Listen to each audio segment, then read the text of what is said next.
আসসালামু আলাইকুম এভরিওয়ান, কেমন আছেন সবাই? আশা করি দেশের যে যেখান থেকে দেখছেন সুস্থ আছেন, ভালো আছেন। আমি আবারও নতুন একটি ভিডিও নিয়ে আপনাদের মাঝে হাজির হয়ে গেলাম।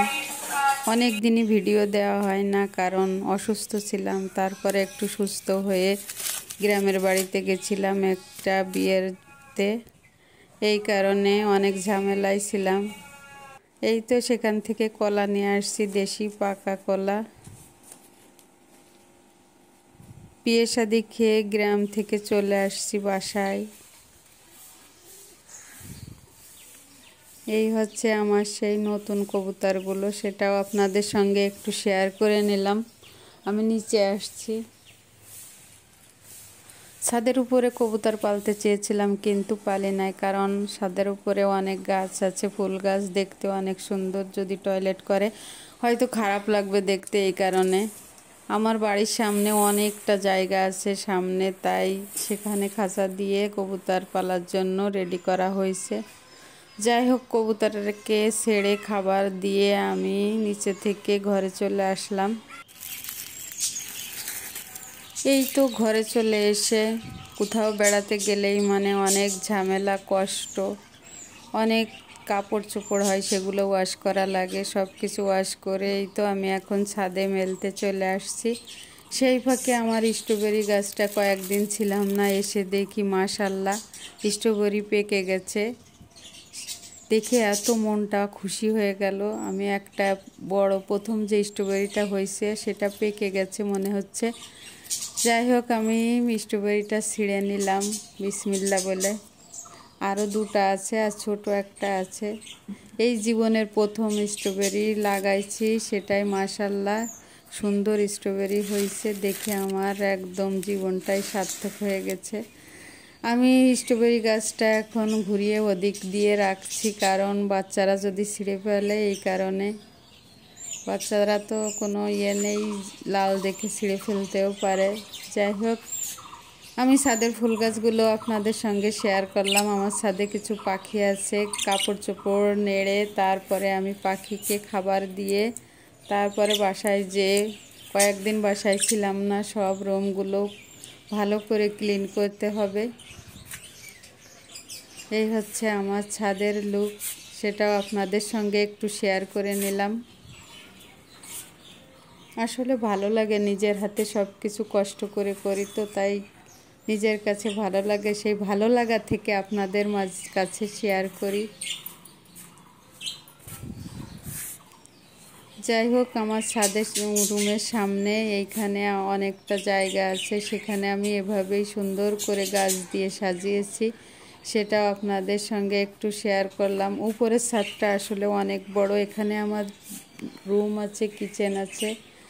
সেই সামনে রুম থেকে বেরোলেই যাতে ভালো লাগে, সেই কারণে আমি এভাবেই সাজিয়েছি। একটা দোলনা রাখছি আর কিছু ফুল গাছ রাখছি, আর উপরে আছে আমার ফলের গাছ।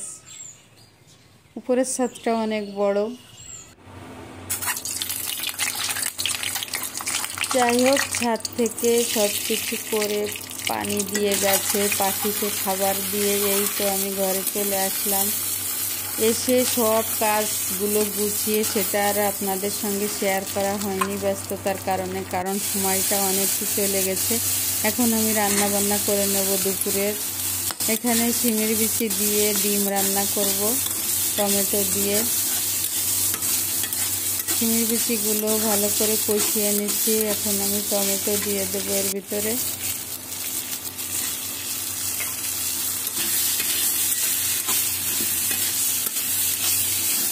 একটু হালকা টক হবে, খেতে মজা লাগবে, এই কারণে কিছু টমেটো দিয়ে দিলাম। এভাবে ডিম দুটো ভুনা করে নিলাম, দুইজন মানুষ, দুইটা ডিমই দিচ্ছি। আমার ছেলে দুইটা ছেলে বাসায় থাকে না, ওরা ঢাকায় থাকে। আর উচ্ছে ভাজি করে নিলাম, আর একটু কবুতর রান্না করব।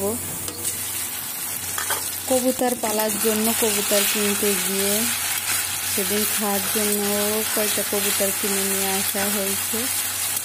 সেখান থেকে আমি একটা কবুতর রান্না করব, দুজন মানুষ তো একটা কবুতরেই হয়ে যাবে। এই তো সেখান থেকে একটা কবুতর কেটে ধুয়ে পরিষ্কার করে এখন আমি রান্না করব। সেখান থেকে একটা কবুতর পাটায় এদিক দিয়ে মশলাটা বেটে নিচ্ছি। এখন মশলাটা ভালো করে কষিয়ে এই তো কবুতরের মাংসগুলো এখন দিয়ে দিচ্ছি কষানো মশলার ভিতরে। একটা আলু দিব, আমরা বেশি আলু খাই না, তারপরেও নতুন আলু, এই জন্য একটা আলু দিয়ে দিব। এভাবে দুপুরে রান্না করে নিলাম।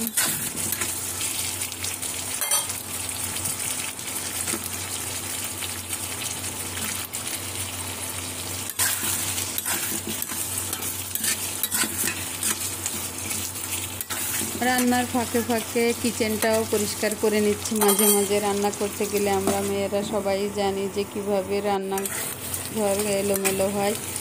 সব কিছু আস্তে আস্তে ধুয়ে পরিষ্কার করে একদম চকচকা ঝকঝকা করে পরিপাটি করে তারপরে আমি দুপুরের যে বাকি কাজগুলো থাকে, ঘর ঝাড়ু দেওয়া, ঘর মোছা, সেগুলো করে আবার ছাদের যে কাপড় চোপড়গুলো ছিল সেগুলোও আনতে হবে, এনে আবার জিনিস জায়গায় রাখতে হবে। মোট কথা বেড়াতে গেলে এত কষ্ট সেটা আর বলার কিছুই নাই। যাই হোক, এই তো রান্নাবান্না অলমোস্ট ডান। আমি নিজের হাতে তৈরি করে রাখছিলাম মশলা, সেই মশলাটা দিয়ে নামিয়ে ফেলবো। এভাবেই রান্নাটা দুপুরে কমপ্লিট করে নিলাম। এখন বাকি কাজগুলো আস্তে আস্তে করে নিব। এখন মাগরিবের নামাজ পড়ে সন্ধ্যায় নাস্তা খেয়ে আপনাদের কাছ থেকে বিদায় নিচ্ছি। সবাই ভালো থাকবেন। আসসালামু আলাইকুম। আল্লাহ হাফেজ।